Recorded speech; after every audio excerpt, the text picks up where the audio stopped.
میرے آقا علیہ الصلوۃ والسلام نے فرمایا قبروں کی جا کے زیارت کیا کرو، قبرستان جایا کرو، یہ قبریں تمہیں آخرت یاد دلاتی ہیں، یہ قبریں تمہیں اللہ کے حضور پیشی یاد دلاتی ہے کہ تم نے خدا کے دربار میں پیش ہونا ہے۔ تو قبرستان ضرور جایا کر اور وہاں جا کے دیکھا کر کہ کتنے بڑے بڑے لوگ پڑے ہیں، کتنے بادشاہ تھے جو اس مٹی کی نظر ہو گئے، کتنے شہنشاہ تھے جو ان کال کوٹھڑیوں میں آ کے پڑے ہیں، کتنے خوبصورت لوگ تھے جو اس مٹی کی نظر ہوئے خاک کے اندر خاک بن گئے، کتنے لوگ ناز نخروں والے تھے جن کو ایک پل بھی کوئی دنیا میں نہیں رکھ سکا، انہیں اٹھایا اور قبرستان پہنچایا، قبروں کی زینت کر گئے اور پلٹ کے کبھی پھیرا بھی نہیں ڈالا، چکر بھی نہیں لگایا کہ کون کون یہاں پڑے ہیں، کون کون یہاں آرام کر رہے ہیں، کون کتنے کتنے حسین اور مالدار لوگ یہاں آئے پڑے ہیں جو دنیا میں رہ کے یہی سمجھتے تھے کہ شاید میں بڑا اہم ہوں، میں بہت بڑا انسان ہوں۔ فرمایا ان قبروں کو جا کے دیکھا کرو، یہ تمہیں تمہاری حقیقت اور آخرت یاد دلائیں گی کہ آج باپ دادا آئے پڑے ہیں، دوسرے آئے پڑے تو کل میں نے بھی آ جانا ہے۔ تو قبرستان انسان عبرت کے لیے جائے، اس لیے جائے کہ جا کے دیکھے تو صحیح کتنے بڑے لوگ تھے، اپنے آپ کو سب کچھ سمجھنے والے، جو بندوں کو کچھ نہیں سمجھتے تھے، جنہیں اپنی مال و دولت کا بڑا مان تھا، جنہیں اپنے روپے پیسے پہ بڑا ناز تھا، اپنی لوگوں کے ساتھ تعلقات پہ بڑا ناز تھا انہیں، لیکن آج ان کی قبر پہ کوئی فاتحہ بھی نہیں پڑتا، دیکھتا بھی کوئی نہیں کہ اس قبر کے اندر کون پڑا ہے۔ ابن سماک رحمت اللہ علیہ فرماتے ہیں جب قبرستان جاؤ تو قبروں کی خاموشی تمہیں دھوکے نہیں ڈالے، قبرستان کا سناٹا تمہیں کئی غرور میں مبتلا نہ کر دے،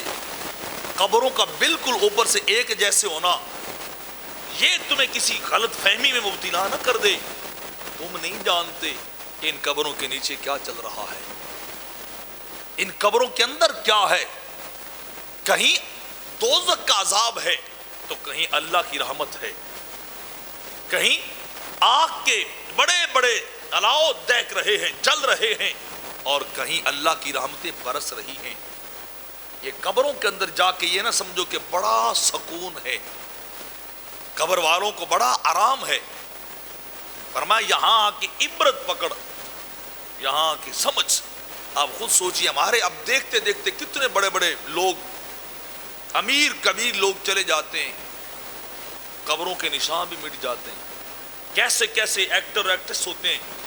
جن کی ایک جھلک دیکھنے کے لیے لوگ ترستے ہیں، کیسی کیسی عورتیں ہوتی ہیں جن کے ایک جھلک دیکھنے کے لیے لوگ ہزاروں روپیہ خرچ کرتے ہیں، جن کے کنسرٹ اور شو میں حصہ لینے کے لیے لوگ سفر بھی لمبا لمبا طے کرتے ہیں، لیکن قبروں میں جا کے دیکھ ان کی حقیقت کیا ہے، ان کی طرف کوئی تھوکنا بھی گوارا نہیں کرتا، دیکھنا بھی گوارا نہیں کرتا، ان کے گل بدن جسم کو، نازنین جسم کو وہاں قبر کی مٹی کھا گئی۔ کہاں گیا ان کا حسن، کہاں گئی ان کی پاپولیرٹی، کہاں گیا ان کا شہرہ، کہاں گئے ان کے دوست، کہاں گئے ان کے ساتھی سنگی، کہاں گئے ان پہ مار مٹنے والے، آج قبروں میں کیوں نہیں آتے؟ تو آج ان کے ساتھ قبر میں کیوں نہیں کوئی داخل ہوتا؟ وہ سب کچھ ہی ختم ہو گیا، ایک پل میں سب کچھ ختم ہو گیا۔ وما حاصل حیات الدنیا الا لعب و لہو، رب کائنات فرماتا یہ کھیل تماشا ہے، ان الدار آخرت علیہ حیوان، فرمایا آخرت کی زندگی اصل زندگی ہے، آخرت کا ٹھکانہ اصل ٹھکانہ ہے، یہ تو کھیل تماشا جسے تم نے حقیقی زندگی سمجھا ہے۔